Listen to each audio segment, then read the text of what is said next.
Well, Foreign Affairs analyst Dana Lewis joins us live now from London for more on the Russian election. Dana, thank you very much for your time. I mean, there really isn't any real opposition left, is there?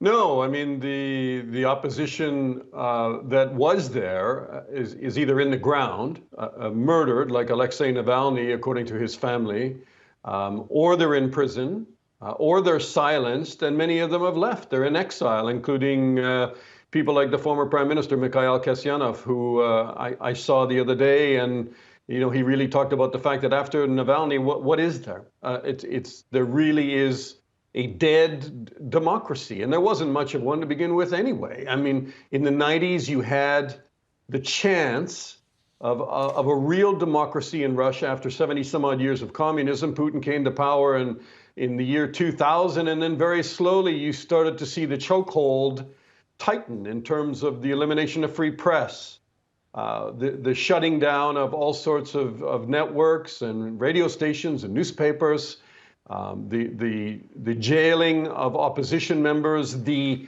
ability of the Kremlin to essentially do what they've done in this election, which is they rule out anybody who tries to run, stating there's some kind of technical problem with the way they filed the papers or the way they got their preliminary votes.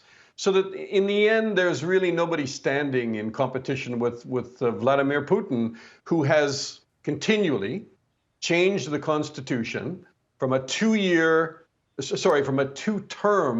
president of 4 years for each term. Then it was extended to 6.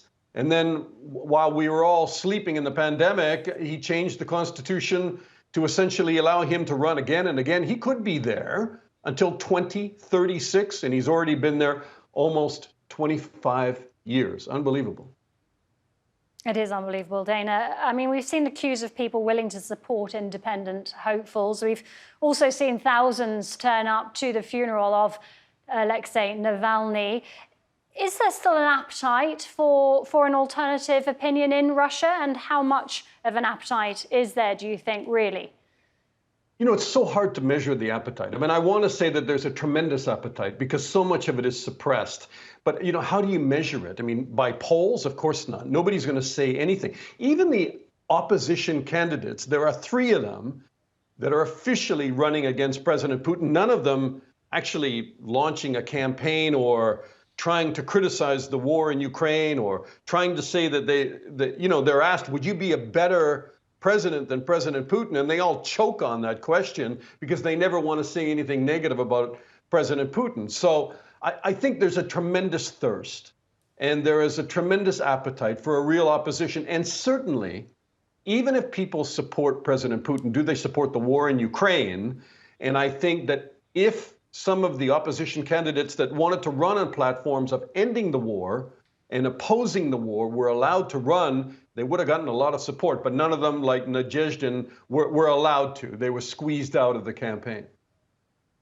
And just briefly, Dana, I did want to ask you, what can we expect tomorrow? Because Navalny had asked for his supporters to vote at high noon. What happened to that? Is that still planned? Do you think there will be votes at high noon?